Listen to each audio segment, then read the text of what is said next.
नमस्कार, आप देख रहे हैं EMS टीवी और मैं हूं आपके साथ कंचन। आइए नजर डालते उत्तराखंड की कुछ खास खबरों पर। उत्तराखंड में त्रिस्तरीय पंचायत चुनाव के लिए अधिसूचना जारी कर दी गई है, जिसके लिए आज से प्रदेश में आचार संहिता भी प्रभावित हो गई है। प्रदेश में हरिद्वार जिले को छोड़कर सभी 12 जिलों में होने वाले त्रिस्तरीय पंचायत चुनाव के लिए राज्य निर्वाचन आयोग ने तारीखों का ऐलान कर दिया है। प्रदेश में होने वाले त्रिस्तरीय चुनाव पंचायत चुनाव के लिए 25 जून से नामांकन शुरू होंगे, जबकि नामांकन वापसी की तारीख 2 जुलाई तय की गई है। जबकि ये चुनाव 2 चरणों में होंगे। इसके पहले चरण के लिए 3 जुलाई को सिंबल अलॉटमेंट किया जाएगा, जबकि चुनाव 10 जुलाई को होगा। मतदान 10 जुलाई को होगा। इसके अलावा दूसरे चरण के लिए सिंबल अलॉटमेंट 8 जुलाई को होगा कि मतदान 15 जुलाई को कराया जाएगा, जबकि पंचायत चुनाव की मतगणना 19 जुलाई को पूरी होगी। नामांकन की कार्यवाही 25/6/2025 से प्रारंभ होकर 4 दिन तक 28/6/2025 तक चलेगी और नाम वापसी लेने की जो तिथि होगी वो 2/7/2025 यानी 2 जुलाई होगी, जिस दिन प्रत्याशी अपना नाम वापस ले सकेंगे। निर्वाचन 2 चरणों में होगा और प्रथम चरण का जो मतदान है वो 10 जुलाई को 10/7/2025 को प्रातः 8 बजे से सायं 5 बजे तक। हरिद्वार में भारतीय किसान यूनियन द्वारा आयोजित 3 दिवसीय किसान चिंतन शिविर सफलतापूर्वक संपन्न हो गया। इस शिविर में किसानों ने विभिन्न मुद्दों पर चर्चा की, जिसमें MSP, बिजली, निजीकरण, बेरोजगारी और गन्ना भुगतान शामिल है। राष्ट्रीय अध्यक्ष धर्मेंद्र चौधरी ने भाजपा सरकार पर बिना आरोप लगाए साफ किया है कि सरकार ने किसानों से जो वादे किए हैं उन वादों को पूरा करे, नहीं तो भारतीय किसान यूनियन के सैकड़ों कार्यकर्ता भविष्य में ऐसे ही चिंतन शिविर के माध्यम से आवाज उठाते रहेंगे। चीन किसानों ने अपनी समस्याओं जैसे कि MSP, बिजली, निजीकरण, बेरोजगारी और गन्ना भुगतान में देरी पर चर्चा की। आज हमारा 3 दिवसीय शिविर जो हुआ वो संपन्न हो रहा है और शिविर में काफी निर्णय लिए गए। हमने जो है राष्ट्रीय अध्यक्ष माननीय हमारे धर्मेंद्र चौधरी के माध्यम में मथुरा में जो है दिसंबर में महाकुंभ होगा, किसानों का वहाँ पे महाकुंभ होगा और तमाम समस्या के बाद चर्चा होगी। हमारी मुख्य मांग हमारी जो है कि हमारे किसान आयोग का गठन होना चाहिए। किसान आयोग गठन हो जाएगा तो हमारी समस्या समाधान हो जाएंगी। तो किसान आज परेशान है। आज पूरे देश में जो है सरकार जो है बीजेपी की जो है किसानों की बात करती है, अपनी बातें कर रही है, कोई बात करती है, काम नहीं करती है। इसलिए वहाँ पर कुंभ जो लगेगा, हमारे आदेश दिया है अध्यक्ष जी ने आदेश दिया है कि वहाँ पर महाकुंभ लगेगा और किसानों की समस्या को लिए अंदर चला जाएगा, महापंचायत होगी। कल हमारा एक जो प्रतिनिधिमंडल है, हमारे संगठन की कार्यकारिणी है, उसने एक बैठक की है और किसानों से सुझाव आए हैं।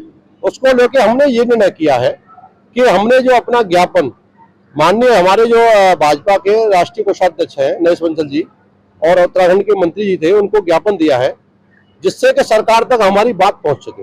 उसमें हमने स्पष्ट रूप से उनसे कहा है कि या तो हमने जो ज्ञापन दिया है उसके लिए जन्माष्टमी का समय दिया है उन्होंने, जन्माष्टमी तक हम लोगों को सरकार बुलाए, माननीय केंद्रीय कृषि मंत्री जी हमें बुलाकर हमारी जो मांगे हैं उसको लेकर हमारे साथ चर्चा करें।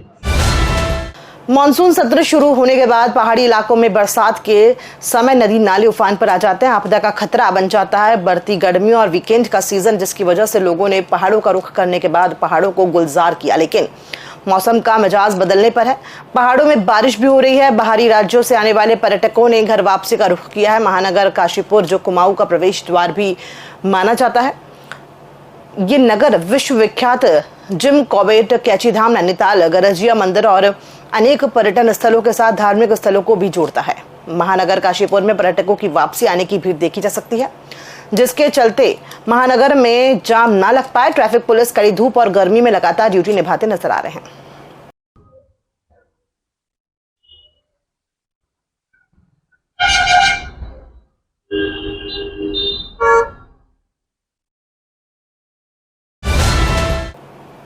उत्तराखंड के मुख्यमंत्री पुष्कर सिंह धामी ने अंतर्राष्ट्रीय योग दिवस पर जारी अपने संदेश में कहा कि योग भारत की प्राचीनतम और गौरवशाली परंपरा का अमूल्य उपहार है। योग न केवल शारीरिक स्वास्थ्य को सुदृढ़ करता है, बल्कि सकारात्मक दृष्टिकोण भी प्रदान करता है। उन्होंने कहा कि प्रधानमंत्री नरेंद्र मोदी के नेतृत्व में देवभूमि उत्तराखंड से निकला योग आज संपूर्ण विश्व में अपनाया जा रहा है। धामी ने कहा कि आइए हम सभी योग को अपनी दिनचर्या का हिस्सा बनाएं और स्वस्थ व संतुलित समाज के निर्माण में सहभागी बने। नमस्कार, अंतर्राष्ट्रीय योग दिवस की आप सभी को हार्दिक शुभकामनाएं। भारत की प्राचीनतम और गौरवशाली परंपरा का अमूल्य उपहार है योग, जो न केवल शारीरिक स्वास्थ्य को सुदृढ़ करता है, बल्कि मानसिक संतुलन, आत्मिक शांति और जीवन के प्रति सकारात्मक दृष्टिकोण भी प्रदान करता है।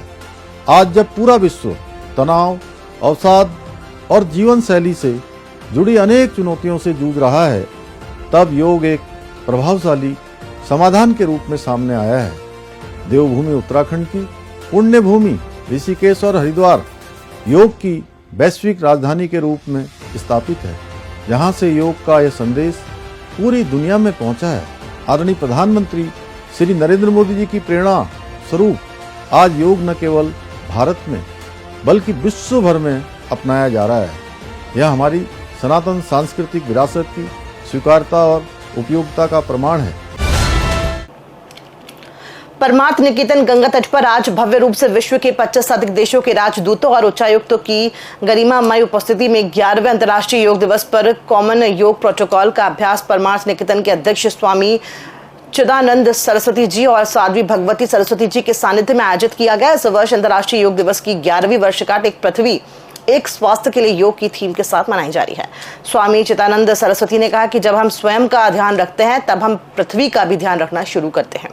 यही है कि भारतीय संस्कृति का दिव्य संदेश वसुदेव कुटुंबकम अर्थात पूरी दुनिया एक परिवार है। वहीं साध्वी भगवती सरस्वती जी ने कहा कि योग दैनिक जीवन में संतुलन बनाए रखने की एक दिव्य विद्या है जो कर्मों के निष्पादन में कुशलता प्रदान करता है।